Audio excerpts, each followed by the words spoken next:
अशा रूममेट्स असतील तर तुमचे हे हाल होणारच. नमस्कार मंडळी, मी Shreya and welcome to my third day of 21 days diet series. तर आज सकाळी लवकर कॉलेजला गेले होते आणि थंडी भयंकर होती, त्यामुळे लगेचच थोडी सर्दीही जाणवू लागली आणि तरी पण रूमवर येताना मी दही घेऊन आले होते. त्यानंतर ब्रेकफास्टला काही बनवायचं इतका कंटाळा आलेला, पण तरीही मला ब्रेकफास्ट स्किप करायचा नव्हता.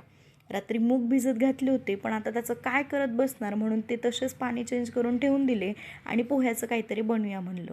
मग थोडेसे पोहे चाळून घेतले, त्यात शेंगदाणे आणि दही ॲड केलं आणि ओलसरपणा वाढण्यासाठी थोडंसं पाणी घालून ते मिक्स करून घेतलं. मग त्यात टोमॅटो, काकडी, कांदा टाकून परत त्याला मिक्स करून घेतलं आणि त्यात थोडंसं तिखट, मीठ आणि चाट मसाला ॲड केला. ब्रेकफास्ट करणारच होते म्हणून लगेचच पाणीही गरम करून घेतलं, म्हणजे एनर्जी ड्रिंकही लगेच घेता येईल. त्यानंतर थोडासा अभ्यास केला आणि तोपर्यंत रूममेट्सने जेवणही बनवलं. जेवणात आज होती कोबीची भाजी, लोणचं आणि पोळी. डाएटवर आहात तर नाही म्हणायला शिकलंच पाहिजे. असो, आज सकाळी कॉलेजवरून आल्यानंतर जरा लेट ब्रेकफास्ट झाला आणि त्यामुळे दुपारचं जेवणही लेटच झालं. सो इव्हिनिंगला काहीच बनवलं नाही आणि रात्री डिरेक्टली जेवण करूया म्हणलं, पण तेव्हा नेमकं आम्ही बाहेर गेलो आणि रूमवर यायला रात्री उशीर झाला.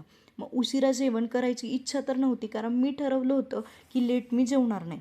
पण तरीही मी जेवले, कारण मला खूप भूक लागली होती. तर लिटरली माझ्या रूममेटने मला ग्राउंड फ्लोअरपासून ते 13th फ्लोअरपर्यंत स्टेअर्स चढायला आणि उतरायला लावल्यात. स्टेअर्स एवढ्यात चढून आणि उतरून मी थकले होते, पण तितकं छानही वाटलं. आणि आज रात्रीच्या जेवणात मी खाल्ली होती मुगाची भाजी, पोळी, भात आणि दुपारची थोडीशी कोबीची भाजी.